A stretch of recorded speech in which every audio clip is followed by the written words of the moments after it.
going on, guys, and welcome back to another Pokemon Sun and Moon Wi-Fi battle. Today I have another underused match. I am using the same team as I was in the previous video, and this is against Joseph from Twitter. So looking at his team, right off the bat I noticed that I might have some trouble with that Steelix, along with the Hydreigon. Depending on what kind of set he's running, could be pretty dangerous. So anyway, let's go ahead and just hop into this battle.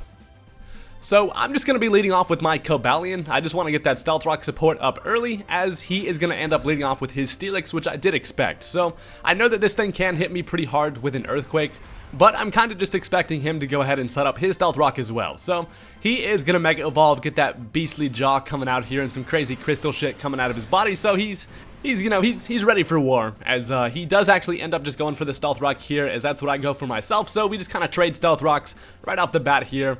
And it's not really too big of a deal. I do have a Starmie with Rapid Spin support, although I do notice he does have a Starmie on his team as well. So it kind of just depends on if we are able to have a chance to get those Rapid Spins going. So here I decide he's probably going to go for an Earthquake, so I'm just going to switch right into my Starmie, knowing I can take at least one of those, and then I can scare it out with a Hydro Pump. But he actually has the same exact idea, and he's going to switch into his Starmie as well. So his comes out here looking shiny, and at this point we have a speed tie on our hands. I know that mine is max speed and timid, but it turns out his is also, and he wins the roll of the dice there. He is going to be faster, and he is able to take me out with a Thunderbolt. I decided to risk it there just because it seemed like it would be worth it if I was able to outspeed. Again, I didn't know what kind of Starmie this thing even was, so I was kind of hoping that it wasn't timid, but turns out that it was max speed, and he got lucky there. But now I'm just going to bring in my Scizor as he goes for a Hydro Pump. He's actually just going to try to get as much damage as possible, but I am pretty bulky, so I'm able to take that, and then in return go for a nice little U-turn, which does take out his Starmie. So that thing's gone,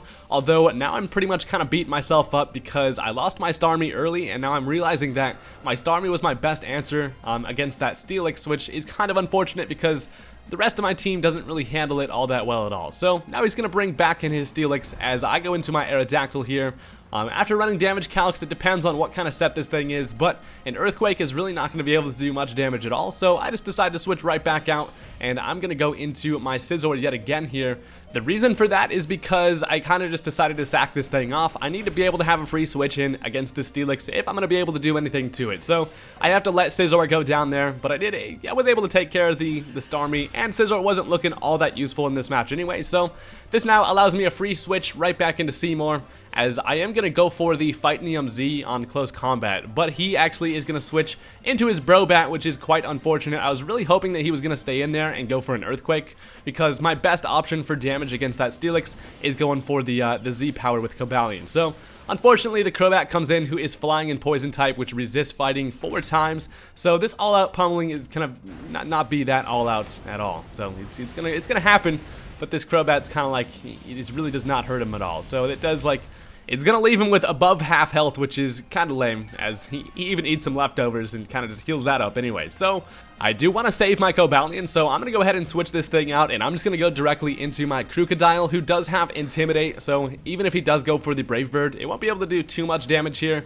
as I get that attack lowered 1 stage. So he is actually going to end up going for a Roost, which is going to bring him back to full, and it's like I wasted my Z Crystal. So that really kind of sucks. This Brobat's just over here freaking just taunting me at this point. But here, I decided to go just right for a knockoff. I probably should have predicted the switch into Steelix here, which is kind of a dumb play on my end. I wanted to go for an Earthquake just to try to catch this thing, but if he did stay in with the Crobat, I was kind of just in a weird position there. So the knockoff isn't going to be able to do a whole lot of damage, obviously, because this thing's holding his Mega Stone. So now I just have to switch out here. The Steelix is kind of really just messing my team up. Hindsight's 2020, and I really should have just conserved my Starmie. But he is going to go for a Toxic on the incoming Aerodactyl, as I'm just going to Mega Evolve, and honestly, I'm like, you know what, I really got to start whittling this thing down somehow.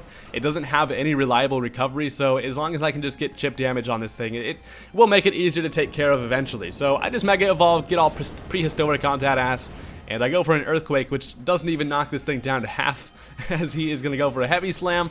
And since that boy is heavy as hell, that is going to be a pretty much smushed Aerodactyl. So down goes that thing. Didn't get to do a whole lot with my boy Dactyl. So at this point, I'm just going to bring back in Seymour. And here, I figure I'm down in the count. I kind of have to start playing a little bit risky. So I decided to go for a Volt Switch, predicting a switch into the Crobat, as he actually ends up staying in and just goes straight for an Earthquake.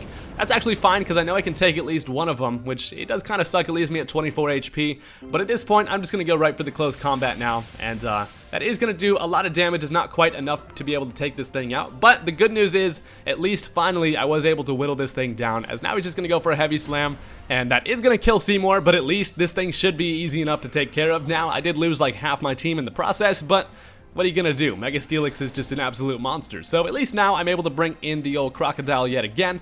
Go ahead and get a nice little intimidate, just scare this thing as much as possible, as I'm just gonna go for an earthquake here as he actually stays in and finally lets me kill that Steelix. So that thing is gone, and I've got a little bit of work to do here. I'm definitely gonna have to claw my way back here. Playing from behind is a bit difficult, but I've done it before. So now he's going to go into his Hydreigon. He comes out here looking all nasty and green and stuff, as I don't know what item this thing's running. It depends on if it's Specs or Choice Scarf, really. So I'm actually just going to switch into my Muck, who is still full health and looking pretty damn nice here. I am Assault Vested, so I can take special attacks very nicely, as he goes for a Dragon Pulse. And Muck is able to take that pretty nicely. I kind of absorb the hell out of that like I do best, as he is going to switch out because he doesn't want to take any damage from on his Hydreigon there, as he's going to switch into his Snorlax, who's looking pretty damn healthy, take some Stealth Rock damage, as I do go for a knockoff, and I get rid of his Chesto Berry, which is nice because this thing's not going to be waking up today if he goes for a rest. So now I'm just going to switch out. My last two Pokemon are Crocodile and Muck, so I'm going to be doing a lot of swapping between those guys, trying to see if I can get a winning formula here. So I go ahead and switch back into Crocodile, get an Intimidate, which is pretty nice because he goes for an Earthquake, trying to land that on the Muck, but Crocodile takes it pretty nicely there. Leaves me with 49 HP with a critical hit. Kind of a bummer getting a crit there. It actually does kind of suck. But here, I figure the Earthquake is pretty obvious, so I'm going to predict a switch into the Crobat, and I decide to go for a Stone Edge, which is perfect because that is exactly what he does. And this thing comes in here. It actually doesn't end up knocking this thing out, which I was like, what the hell? This is like the bulkiest Crobat ever. So I am actually Choice Scarf, so I am able to outspeed, and luckily I do hit another Stone Edge, which is going to take care of the Crobat. And look at me, I've gotten this battle a bit closer. It's now 3-2, and at this point he has his Ribombee, the Hydreigon, and the Snorlax left. So he brings back in the three-headed dragon here, and I figure my best option is to probably just switch back into the Muck, hoping he goes for the Dragon Pulse. I know I can take probably at least two of those. So Play-Doh comes out ready to party, and I get hurt by a little bit of Stealth Rock here, as he is actually going to go for a U-turn, which is kind of unfortunate because he gets a matchup here, as he actually decides to go into his freaking Bumblebee, which you don't see these things a lot, but a lot of the time they are just going to be choice specs. And if there's anything on my team that can take a specs Bug Buzz, it's probably going to be Muck here. So he does go for the Bug Buzz. I am able to actually live that very nicely, and I can fire off a Poison Jab in return. This thing is fairy as hell, so that is going to be a dead. Look at how tiny that thing is. My god, you were way too small. So I actually was able to take that thing out, which is nice, and now it is 2-2. So it's kind of coming down to the wire here as he brings back in the Snorlax. I know that I am going to be faster, so I go for the Poison Jab, hoping that it's going to be enough damage. Unfortunately, he does live it with red health, and he is able to body slam me in return. So he turns me into a Muck Pancake, which is kind of gross, but yeah, so down goes that thing, and at this point my last Pokemon is Crocodile Dundee. So I come in here, gonna go ahead and Intimidate, which doesn't really matter, and seeing as his last Pokemon is that Hydreigon, I do have to go for the Stone Edge to be able to get as much damage as possible. Plus the chance to be able to try to get a critical hit or something. But I do connect on the Snorlax, and it all comes down to whether or not this thing is Choice Scarfed, which it does actually turn out to be. So I'm just really hoping that he's not max speed or something, but he is going to be able to outspeed me, unfortunately, and a Dragon Pulse is going to take care of my Crocodile. But that was actually a pretty damn close battle. I really struggled against that Steelix. The really part where I messed up was letting my Starmie go down to that speed tie. I really should have just switched into Muck or something against his Starmie, but either way, I thought that was a really interesting match. It's always fun kind of playing from behind. But as always, go ahead and hit that like button on this video if you enjoyed, and don't forget to subscribe for some more Wi-Fi battles. Peace out.